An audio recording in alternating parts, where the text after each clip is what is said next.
كل سنة وحضراتكم بخير وبسعادة يا رب، وكل سنة وأنتم طيبين.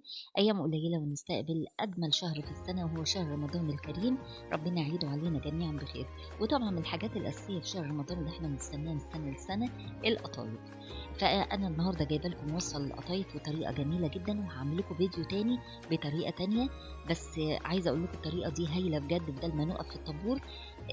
واصلوا معايا الفيديو وإن شاء الله هيعجبكم، بس ما ننساش اللايك الجميل بتاعنا. معايا هنا كوباية وربع دقيق منخولين طبعا، معايا رشة ملح يعني ربع معلقة كده، معايا معلقة سكر هرمية كبيرة، معايا كمان معلقة نشا بس مش هرمية قوي، تمام؟ ما تكتريش النشا عشان الحروف ما تنشفش منك. معايا ربع معلقة فانيليا، ومعايا نص باكو بودر.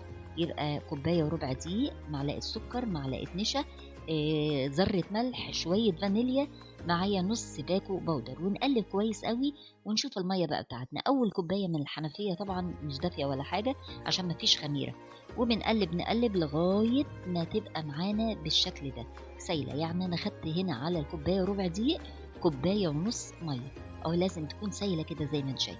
على النار بقى الهادية، يعني أصغر عين عندك وتوطيها، تحطي طاسة ما بتلزقش. شوفي لو عايزة تعمليها جامبو هتعمليها بالكبشة الكبيرة، لو عايزة تعمليها بقى عصافيري تعمليها بكبشة صغيرة أو تنزلي شوية صغيرة.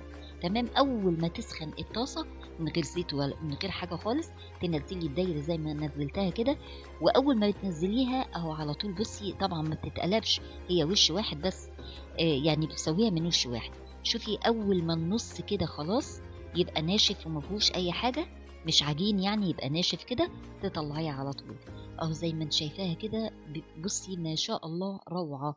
يعني بصي ممكن تلفح منك شوية إنما مفيش مشكلة، إنما هي جميلة جميلة جميلة وطرية جدا، والحروف رائعة كلها على بعضها جميلة زي اللي بتجيبيها من عند الراجل، وأحلى كمان والله في الطعم من غير خميرة. وهعمل لكم كمان الطريقة اللي هي بالخميرة، إنما الطريقة دي هايلة.